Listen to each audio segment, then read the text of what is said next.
शर्जील कोपलानी, सदर all city ताजिर association. हुक्मरान जगाने के लिए अभी हम कोशिश कर रहे हैं, हॉर्न बजा रहे हैं, लेकिन उम्मीद तो नहीं है इनको जगा के वो जाग जाए। इसके बाद शायद ढोल बजाना पड़े, और उस ढोल पे भी नहीं जागे तो फिर और कोई नई चीज़ लानी पड़ेगी कि हुक्मरान शायद जाग जाए, इनके कानों पर जूं रेंग जाए। देखिए, स्मार्ट लॉकडाउन का कोई खातिर ख्वाह हमें तो नज़र नहीं आ रहा कि कोई फ़ायदा हुआ हो।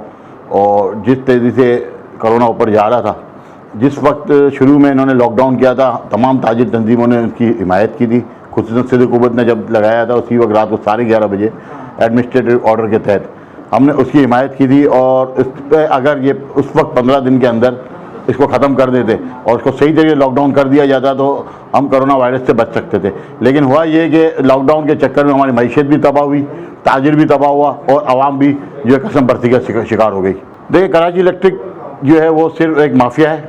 और सबसे बड़ा अलमिया ये है कि 2 दिन पहले असद उमर साहब ने और इनके जो अलवी साहब हैं, इन्होंने एक प्रेस कॉन्फ्रेंस में कहा कि हम कराची के अंदर लोड शेडिंग ख़त्म कर रहे हैं। इसके बावजूद भी लोड शेडिंग ख़त्म नहीं हुई। ये बात मानने की है कि जो 2 रुपये 83 पैसे का फेयर बढ़ाया गया है, ये हुकूमत और कराची इलेक्ट्रिक का गठजोड़ था, जिसकी वजह से ये रेट बढ़ाया गया। और हम ये समझते हैं कि जो लोड शेडिंग शुरू की गई थी कराची इलेक्ट्रिक की तरफ से, वो सिर्फ और सिर्फ आवाम को जो है परेशान करने के लिए और अपना जो रेट बढ़ाने के लिए बढ़ाई गई थी। साफ चीज़ एक चीज़ यहाँ है कि आवाम को बेवकूफ़ बनाया जा रहा है, और जो PTI की हुकूमत है वो आवाम को साफ तौर पे बेवकूफ़ समझ रही है।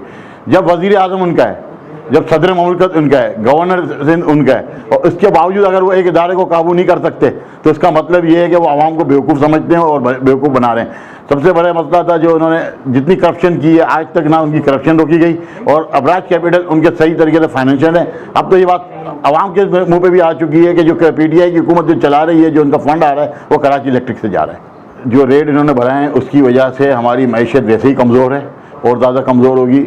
और हम जो है, हमारी बिजली जो है वो नेसेसरी नीड है, इसके बगैर हमारा गुजारा नहीं है। और जिस तरीके से ब्लैकमेल करके पैसा ले रहे हैं हुकूमत से, उसका रिज़ल्ट बहुत बुरा आएगा। और इसमें आप ये चीज़ समझ लें कि हमारी इंडस्ट्री तबाहली का वैसे ही शिकार है। हमारी एक्सपोर्ट भी तबाह होंगी और भी ख़त्म हो जाएंगे एक्सपोर्ट्स।